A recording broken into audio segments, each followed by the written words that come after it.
नमस्कार, मेरा नाम आलोक है। आप लाइव स्ट्रीम देख रहे हैं। बिहार की राजनीति में इन दिनों चर्चाएं सिर्फ नीतीश कुमार को लेकर हो रही हैं। या तो नीतीश कुमार पर आरोप लगाया जा रहा है या फिर नीतीश कुमार जो बयान दे रहे हैं वो बयान ही सुर्खियों में रह रहे हैं। नीतीश कुमार ने कल साफ साफ कह दिया कि मुझे मर जाना कबूल है, लेकिन उनके साथ यानी कि बीजेपी के साथ अब नहीं जाएंगे। हालांकि बीजेपी की ओर से भी बड़े बड़े बयान आ रहे हैं। नीतीश कुमार पलटी मार हैं, नीतीश कुमार पलट जाते हैं, नीतीश कुमार अब बिहार के लिए बोझ बन चुके हैं। क्या किया ऐसा नीतीश कुमार ने कि वो बिहार के लिए बोझ बन गए हैं? हमारे साथ सनी जर्नलिस्ट गणेश हमारे साथ मौजूद हैं। क्या लगता है, नीतीश कुमार ही एकमात्र ऐसा चेहरा है बिहार की राजनीति में जो सिर्फ पलटी मारते हैं और कोई नहीं, सब दूध के धुले हैं? नहीं, देखिए आलोक जी, राजनीति में पलटी मारना अब तो ट्रेंड बन गया है, क्योंकि कुर्सी से चिपके रहना ही राजनीति की सर्वोच्च प्राथमिकता है। और ये कह देना कि सिर्फ नीतीश कुमार ही पलटी मारते हैं, यह बिल्कुल बेमानी है। देखिए, दरअसल समस्या ये है कि बीजेपी अपने को गंगोत्री मानती है कि जो वहां पहुंच गया उसने सारे पाप धो लिए, चाहे कितना भी बड़ा, हाँ, चाहे कुछ भी हो। कल तक आप उसे गाली देते रहिए, मतलब कैसे अपशब्द कहते रहिए, और अगर वो आपके पास चला गया तो वो ठीक हो गया, और जो वहां से निकल गया वो सबसे अधिक पापी हो गया जी। तो ये जो चाल चरित्र है, ये देश का चाल चरित्र बन चुका है जी। अब 2024 आ रहा है तो राजनीति तो होगी, दोनों पार्टियां करेंगी, बिल्कुल करेंगी। नीतीश कुमार ने पलटी मारी, पलटी कब किसके लिए मारी यह बात भी समझनी होगी। 2015 में नीतीश कुमार महागठबंधन के नेता के रूप में चुनाव जीते थे जी। लेकिन बीजेपी के लिए पलटी मारी 17 में, हाँ 17 में। तब क्या बीजेपी को अच्छा लगा था? उस वक्त ना, जो अभी आप कह रहे हैं कि लोकतंत्र की हत्या की, हाँ, क्या तब क्या? हाँ, उस वक्त लोकतंत्र का जन्म हो गया था 2020 में। अब फिर 2022 में उन्होंने जो पलटी मारी वो महागठबंधन के लिए पलटी मारी। अब देखिए, इस बात को समझिए कि आखिर नीतीश कुमार में ऐसा क्या है कि दोनों गठबंधन, हम एनडीए की बात कर रहे हैं और लालू यादव वाले महागठबंधन की भी बात कर रहे हैं, दोनों नीतीश कुमार को अपने साथ रखना चाहते हैं। और बगैर नीतीश कुमार बिहार में सत्ता और सरकार का निर्माण नहीं होता है। पिछले 20 सालों की जो ट्रेंड है जी, 20 साल का जो ट्रेंड है, 2005 से जो ट्रेंड आप देख रहे हैं, ठीक है। और यह देखिए, इस बात की गारंटी आज भी आप नहीं दे सकते हैं, क्योंकि यह सभी को पता है कि नरेंद्र मोदी जब लोकसभा का चुनाव होता है तो एक एक सीटों की गिनती करते हैं। और बीजेपी आज नीतीश कुमार रजामंदी कर दे तो बीजेपी सबसे पहले नीतीश कुमार को गले लगाने के लिए तैयार होगी, चाहे कुछ भी। आप मान रहे हैं कि हाँ, नीतीश कुमार को भी गले लगाने को तैयार हो जाएगी? बिल्कुल तैयार हो जाएगी। देखिए, आपने कहा ना, कल इतनी बड़ी बात करी है बीजेपी बिहार का बोझ भी कह रही है, नीतीश कुमार भी कह रहे हैं। नीतीश कुमार ने कल कहा कि हम मर जाएंगे लेकिन साथ नहीं जाएंगे, लेकिन वो दिन भी याद कीजिए जब उन्होंने कहा था मिट्टी में मिल जाएंगे। तो हम देखिए, राजनीति जो है परिस्थिति के हिसाब से, क्या नरेंद्र मोदी ने तो बिहार के डीएनए पर सवाल पैदा कर दिया था। राजनीतिक संभावनाओं का खेल है, हाँ, राजनीतिक संभावनाओं का खेल है। और आप देखिए ना बिहार का हाल, जो बिहार में अभी कुछ हो रहा है, जो बीजेपी पलटी मार की बात कर रही है, क्या बीजेपी इस बात की गारंटी देगी कि वो चिराग पासवान को अपने साथ नहीं रखने जा रही है? वो चिराग पासवान जिनके पिता रामविलास पासवान का सामान घर से बाहर फेंकवा दिया गया, क्या चिराग पासवान की जरूरत नहीं है? वही चिराग पासवान जिसे 2020 में निगलेक्ट किया गया था कि चिराग के नारा रहने से क्या होगा, एनडीए तो अटूट है, एनडीए तो प्रचंड बहुमत से जीतेगा। आप क्या इस बात की गारंटी बीजेपी देगी कि मुकेश सहनी को फिर साथ नहीं लिया जाएगा? मुकेश सहनी के बारे में क्या क्या कहा बीजेपी ने?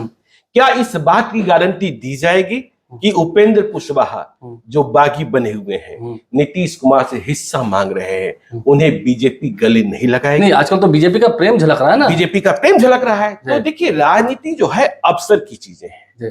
और बीजेपी के बारे में क्या कहना है? आप देखिए, देश में देखिए ना, आपको याद होगा जम्मू कश्मीर का चुनाव, वहां पीडीपी एक पार्टी है महबूबा मुफ्ती की, वो महबूबा मुफ्ती जो कहती थी कि कश्मीर में पाकिस्तान की करेंसी चलनी चाहिए, उस महबूबा मुफ्ती के साथ बीजेपी ने सरकार बनाई थी। बाद में भले अलग हो गए, लेकिन जब जरूरत हुई, आप देखिए हरियाणा में सरकार बनाने के समय किसके साथ समझौता की जब सीटें कुछ कम हो गई? आपने पेरोल पर किसको छोड़ा? तो राजनीति में सुचिता की बात महाराष्ट्र में कैसे खेला हुआ, गोवा में कैसे हुआ, 2 सीट लाकर आप सरकार में। और इसके बाद भी देखिए, मैं तो ये कहता हूं कि तमाम चीजों के बाद भी बिहार में अभी भी कुछ राजनीतिक सुचिता है, ठीक है ना। अब आप कहेंगे कैसे? आपने गुजरात विधानसभा चुनाव के पहले देखा होगा कि वहां बलात्कार के सजा याफ्ता कैदियों की सजा माफ कर दी गई, उन्हें जेल से बाहर निकाल दिया गया क्योंकि उनका पॉलिटिकल और सोशल इंपैक्ट था। उनके गुनाह को याद नहीं किया गया कि कितना गंदा काम किया था। कोर्ट ने सजा सुनाई थी लेकिन उनकी सजा कम कराई गई। आप देखिए ना, अभी हरियाणा में चुनाव होना है आगे आने वाले दिनों में। बाबा राम रहीम, क्या क्या आरोप है, कितने गंदे गंदे आरोप हैं, उन्हें लगातार लगातार लगातार पैरोल पर छोड़ा जा रहा है। तो मैं ये कहता हूं कि आप देखिए, बिहार में अब भी इस बात के लिए नीतीश कुमार को मैं श्रेय नहीं देना चाहता हूं। तो कह कि नीतीश कुमार ने कोई काम ही नहीं किया है। नहीं, अरे भाई, नीतीश कुमार ने नहीं काम किया तो आप भी तो 15 साल रहे साथ में, आप क्या किए? अपनी जिम्मेवारी लीजिए ना। और जब आप बिहार की बात करते हैं, देखिए मुझे बड़ा दुख होता है। दुख इस बात का होता है कि बिहार में हम रोना किस बात का सबसे अधिक रोते हैं? विकास की बात करते हैं, शिक्षा की बात करते हैं। और आज पूरे देश में बिहार की शिक्षा व्यवस्था बदनाम है, ध्वस्त है।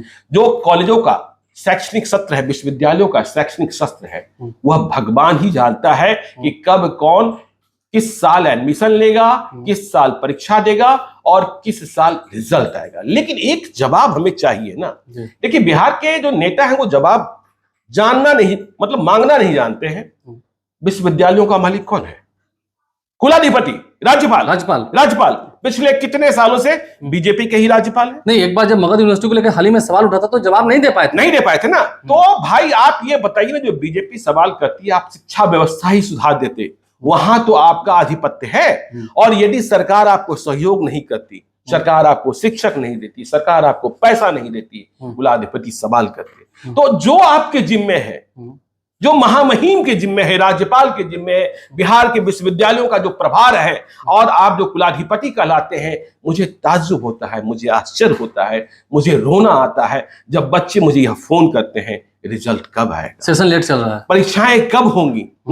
तो इसकी व्यवस्था की जिम्मेवारी, तो देखिए बिहार में यह कह देना कि नीतीश कुमार ही सिर्फ पलटी मार है। देखिए, अब तो राजनीति वहां तक चली गई है जहां कहा जा रहा है कि संतान की कसम खाइए। जी, आप अपने संतान की, मैं अपने संतान की। किस जमाने की बात हो रही है बताइए। तो अब देखिए, बीजेपी के भीतर ही कई ऐसे नेता भरे पड़े हैं जो कभी आरजेडी के साथ रहे, आरजेडी के टिकट पर चुनाव लड़े और अब बीजेपी के स्थापित नेताओं में है। तो ये पलटी राजनीति में जब मौका मिल जाए, जहां से कुर्सी मिल जाए, लाभ होना चाहिए और व्यक्तिगत लाभ होना चाहिए, तो ज्यादा मजा आता है। ठीक है ना। जब तक बिहार में एनडीए में सरकार थी, बहुत अच्छा काम हो रहा था। माननीय मुख्यमंत्री जी जैसे ही सरकार से हटे, सब बुरा हो गया। और जब सरकार में तेजस्वी यादव नहीं थे, तब वो भी कहते थे, तेजस्वी यादव भी कहते थे, क्या नहीं कहा विधानसभा में। तो ये कह देना कि अच्छा आपने क्या किया पंजाब में, कैप्टन अमरिंदर सिंह को अपने साथ लिया ना, क्या क्या नहीं किया। और उनके बारे में पहले क्या क्या बोला, क्या बोलते थे, क्या बोलते। तो ये जो हालात हैं, जो परिस्थितियां हैं राजनीति में, और देखिएगा मैं फिर कह रहा हूं, क्या इस बात की गारंटी दी जा सकती है कि उपेंद्र कुशवाहा को बीजेपी अपने साथ नहीं रखेगी? नहीं, दयालु तो आजकल हुई है। अरे भाई, कह रही है कि भाई उपेंद्र कुशवाहा जो कह रहे हैं, वो बड़े नेता है, समझे ना। ठीक है, मुकेश सहनी बीजेपी को हराने में लगे रहे, लेकिन अब मुकेश सहनी की जरूरत पड़ेगी लोकसभा चुनाव में। ठीक है, इसी मुकेश सहनी के साथ भी क्या किया, मुकेश सहनी के साथ। हाँ, तो आप ये देखिए ना, चिराग पासवान, अब देखिए पशुपति पारस के साथ क्या करेंगे, क्योंकि अब तक चिराग पासवान इस बात पर आमादा है कि चाचा भतीजा एक नहीं होंगे। वहां देखिए तेजस्वी यादव और नीतीश कुमार वाला संबंध नहीं है, वहां खून का संबंध है, और खून के संबंध में दरार पैदा हो गया है। और चिराग पासवान को यह बात बिल्कुल कबूल नहीं है कि हम पशुपति पारस के साथ। तो वहां एडजस्टमेंट कैसे होता है? देखिए, केंद्रीय मंत्रिपरिषद की विस्तार की बातें हो रही है, चिराग पासवान के मंत्री बनने की बातें हो रही है। तो क्या चिराग पासवान और पशुपति पारस दोनों मंत्री होंगे? इस बात, और देखिए आगे आने वाले दिनों में इतने सारे नेता, उदाहरण है ना आरसीपी सिंह। आरसीपी सिंह आज कितने अच्छे लगने लगे हैं बीजेपी को। ठीक है ना। वही आरसीपी सिंह के नाम पर क्या क्या टैक्स वाली बातें कहते हैं। नहीं, आरसीपी सिंह के बारे में टैक्स वाली बातें आरजेडी का नहीं, जब 13 की बात हम बात कर रहे हैं, जब 13 के बाद जब जेडीयू से बीजेपी अलग हुई थी, उस दौरान क्या क्या नहीं कहा करते थे। आरसीपी टैक्स की बात होती थी। तो राजनीति में यह कह देना, राजनीति में बस ये है कि कुर्सी मेरे पास रहे। और देखिए, जब पलटी मारने का खेल होता है तो यह पलटू राम कौन कहता है? जब नीतीश कुमार आरजेडी के साथ जाते हैं तो बीजेपी के समर्थक नीतीश कुमार को पलटू राम कहते हैं, और जब नीतीश कुमार बीजेपी के साथ जाते हैं तो आरजेडी वाले कहते हैं। इतना ही तो फर्क आता है। हाँ, ये बात जरूर है कि नीतीश कुमार के वोट बैंक में सेंधमारी हुई है। इस बात के प्रति नीतीश कुमार को चौकस और सजग रहना होगा। देखिए, नीतीश कुमार को लेकर क्या कुछ नहीं कहा जाता है बीजेपी की ओर से। जब विपक्ष में आरजेडी होती है उस दौरान आरजेडी भी खूब ताने मारती है, लेकिन अब तो कसीदे पड़े जा रहे हैं। अब हालात बदल गए हैं और बीजेपी जिसकी चर्चा आपने की उसे गंगोत्री बता दिया। नहीं, गंगोत्री तो मानती है ना कि जो मेरे पास आ गए वो साफ हो गए। आप देखिए ना, बंगाल में देखिए ना, ममता बनर्जी के खिलाफ लड़ने को किनको किनको साथ नहीं, शुभेंदु अधिकारी बुलाना, शुभेंदु अधिकारी को क्या करते शुभेंदु अधिकारी के बारे में। देखिए, राजनीति को आप समझ रहे होंगे और बयानबाजियां भी खूब हो रही है। उन तमाम बयानबाजियों से हम आपको अवगत करा रहे हैं, लेकिन पर्दे के पीछे भी बहुत कुछ खेल चला। अभी तो लोकसभा चुनाव आ रहा है, बहुत कुछ देखना बाकी है। इंतजार कीजिए, लाइव से साथ बने हैं ताकि हम उन हर पहलुओं को खोलकर तथ्यों के साथ आपके सामने प्रस्तुत कर सकें। हमारे चैनल को सब्सक्राइब कर लें, साथ साथ फेसबुक पेज भी लाइक करें। धन्यवाद।